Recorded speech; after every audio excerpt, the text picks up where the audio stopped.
Annyeonghaseyo. Welcome to that 70s rock fan. Squid Game 2.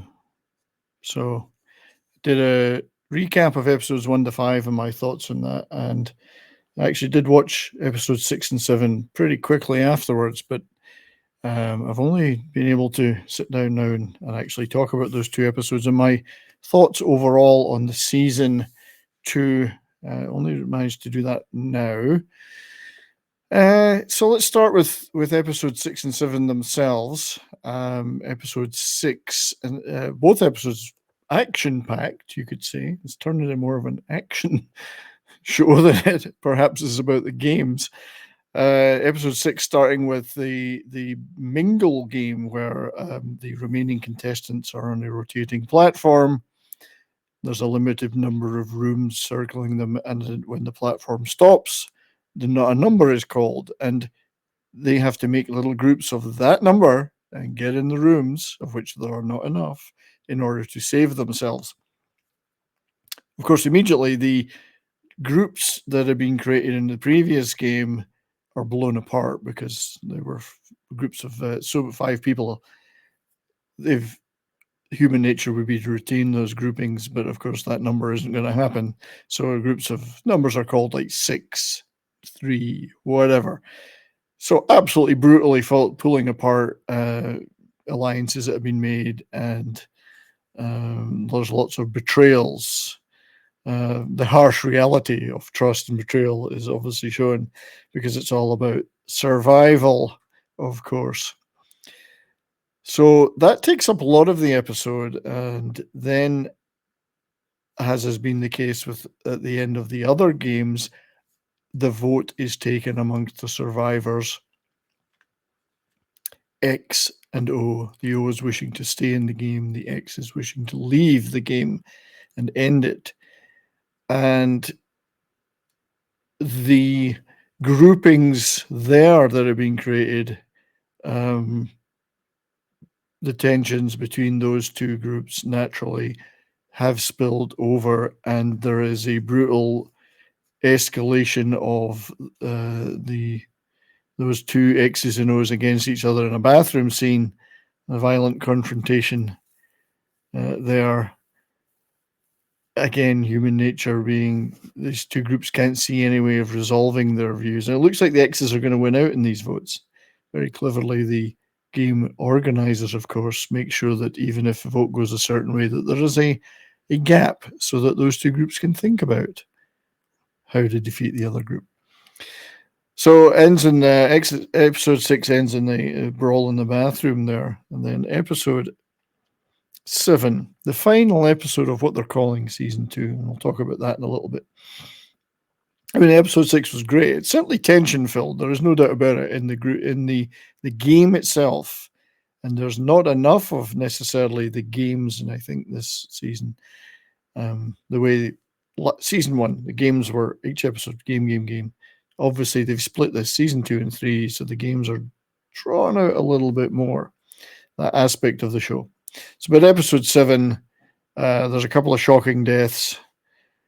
And then you see the O and X divide coming to a head as they realize that there's nothing to stop them from actually killing and eliminating the other side in order to try and increase their numbers.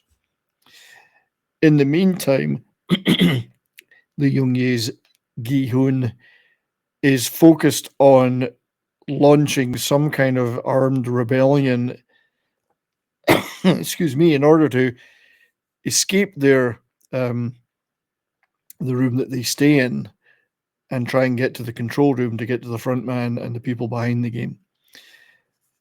Ironically, that means that his fellow X's, he and his group of closest associates, abandon them to the lights out fight that happens between the O's and the X's, causing, although his stated aim is to save everyone in the game, and that if he can, and to destroy the front man and the people behind the game, this inactivity on his and his friends' part contribute to possibly many more deaths of those that are supposedly on his X side. So very ironic there. But he's focused on overthrowing the game management.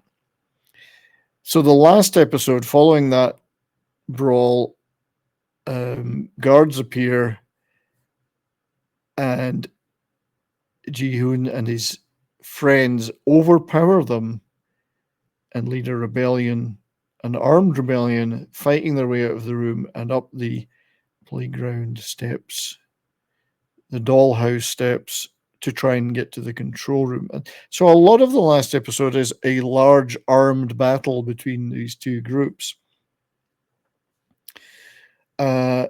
Interestingly, right before that battle starts, a special, and the reason the guards turn up at the door when the fighting is going on between the X's and O's is a special game is announced. So, was this all really? Did they really, people organizing the game, really not know this was going to happen? So, as we see in both of these episodes, the front man, played by Lee Byung-hun, is multiple steps ahead of Ji-hoon, and also on the outside, Ji-hoon's policemen and other friends who are trying to find the island, who experience their own betrayals and misleading dead-end trails in their attempt to find the island. So particularly our policeman friend who's trying to assist from the outside by finding the island. The captain of the boat he's been working with, I felt was a little interesting from the start. Let's put it that way. Spoiler alert, obviously, in all of this. Spoiler alert. Should have said that at the beginning. My apologies. So, episode 7, the final episode of what they're calling season 2, ends with a pretty shocking betrayal and death. Not shocking if you've been paying attention, but death and some shocking deaths. The armed rebellion doomed to failure from the start, possibly. Frontman is steps ahead of our hero, and the game is probably unfolding the way that they wanted it to, as this rebellion is just another part of the game. So ends with Ji-hoon pretty devastated by events. The games will continue. The tiny little post-credit scene showing 3 players approaching what looks like the green light, red light doll, but there's another doll, a male doll this time, as well. So a variation on the red light, green light game. Very, very small snippet post-credits. So certainly an action-packed episode with a brutal ending. There's been a lot of, it's pretty brutal and violent, but then again, what you would expect from Squid Game. So my thoughts overall, obviously the surprise factor of season 1 is not available to us. We know what the games are. We know there's an organization behind it, and we know that in order to continue this, the focus had to be on Ji-hoon's struggle against Frontman and the game management and his attempts to bring them down.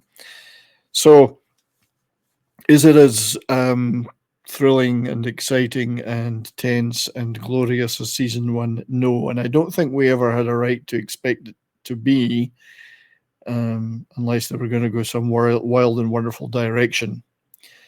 Has it been enjoyable, though? I've enjoyed it very much as a continuation of a series that I enjoyed. Yes. Did it need a continuation? Possibly not.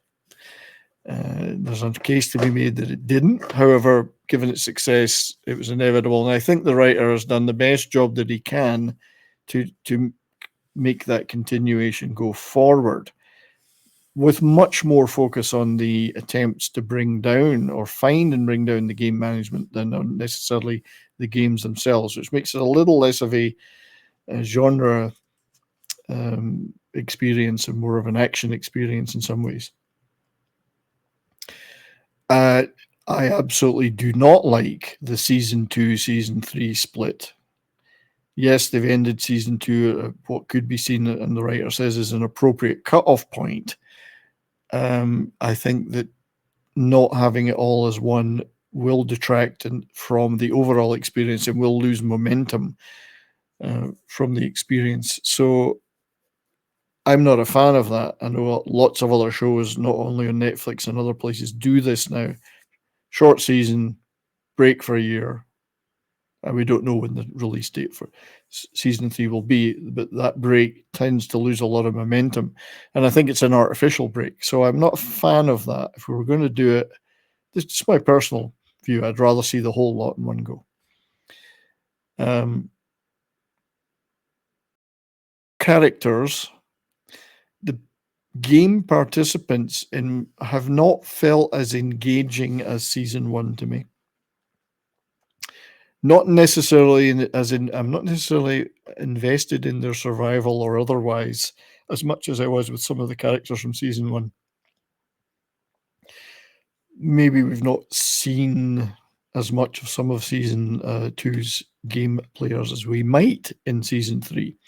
There's certainly a couple of well-known faces amongst the in terms of actors amongst the game players who haven't had a lot to do, like Lee Yun-yuk, his father of the sick girl that we saw in episode 1 and 2. He's a leading man in shows in his own right, like Bulgasal and Sweet Home. He's had virtually nothing to do yet. Does he even survive the shootout events of episode 7? I suspect he does, but we don't know for sure. So interesting that a fairly well-known actor has so far had very little to do, which could mean there's more to do for him in season 3. The characters I've enjoyed the best out of the participants have been Thanos, the rapper, who's been nuts at times and deliciously nuts. That kind of wild card craziness that just makes him stand out in a group. So very good character indeed. And the trans character Park, played by Park Sung Hyun, has been also very engaging. There's no doubt about that for me, that it's been a well-written character and very engaging and sympathetic within the context of the game, and it's a character that absolutely would exist within the context of this game world. So that character has been good. Some of the other characters in the game, like the mother and son, the pregnant girl, the Bitcoin scammer, just not really as engaging. Neither is the leader of the O's, the self-appointed leader of the O side.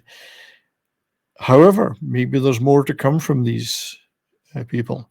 We did see a little bit more of our North Korean guard, who's working on the guards of the game side, and went up against the organ traffickers. She's still around. After their attempt to shut her down, she's been a little quieter, but she's still intervening, I think, in events behind the scenes. So we could see we will definitely see a lot more of her, I think, in season 3. And because that's a sort of a gap in the armor of the game management, is the fact that there's this little group of people within the guards working to their own ends, and she seems to be opposing them. So something that may be a little bit out of the control of Frontman. Who knows? Maybe he knows all about it and doesn't care. Frontman has certainly outmaneuvered Ji-hun, though, so far. He had an unfair advantage, of course, in terms of what's going on within the game and his participation in that. So, but he certainly has outmaneuvered Gi-hun, who's, let's face it, is tougher than in season 1 as a person, but it still doesn't mean that he has a complete grasp of how to defeat this massive shadowy organization. As people said to him, his friend said to him during this, people don't really change that much. So he's doing his best to combat them, but he's a fish out of water in some respects, I think. So But then that fits with the overall ethos of the whole show, which is this, ultra powerful exploiting the less powerful, and the fact that they, in the real world, that kind of control is very difficult to overthrow. So, but yeah, there's been a little bit of I think, a shortfall in interesting characters within the game itself, other than the ones I mentioned. Episode 1 has still been my favorite. Episode 1 and 2, but episode 1 particularly, the Gong Yu as the recruiter, I think, did an outstanding job in episode 1. Mesmerizing, especially during the Russian roulette scenes. And those were my favorite scenes so far. So, but the games themselves are always interesting. The tension is always great during them. I did want to just keep watching episode after episode. I do want to see season 3. Is it as great as season 1? No. Did it ever have any chance of being as great as season 1? Probably not. So it's turned into a good series, a good show. Maybe not hitting the heights yet of season 1, but who knows what season 3 will hold and what surprises it may hold. I mean, based on what we've seen so far, there's no real expectation that the good guy or guys will win over the game management, but who knows? Maybe there won't be a happy ending. Maybe there won't even really be an ending. I don't know. But certainly the games will continue with the remaining players under the tight scrutiny and grip of the front man. And Gi-hun will just have to try his best now to survive those without any thought of getting at and destroying the organization yet. So anyway, that's my thoughts on season 2 of Squid Game. I've no doubt I'll probably watch it again and talk about it perhaps again when I've had a chance to digest it a bit more. But worth watching, yes. Not quite hitting the heights of season 1, but I think that's to be expected. So anyway, let me know what you think and whether you've been watching it or intend to watch it and what your thoughts are. Thank you for watching this video. Leave a like and a comment and all that stuff they tell us to do, and the old subscribing thing. And I'll be back soon with more Korean content. Currently finishing off another show called Gangnam B-Side, which I'm enjoying immensely. So hopefully talking about that in the next few days. So then until next time, stay well and Yonki Guseo.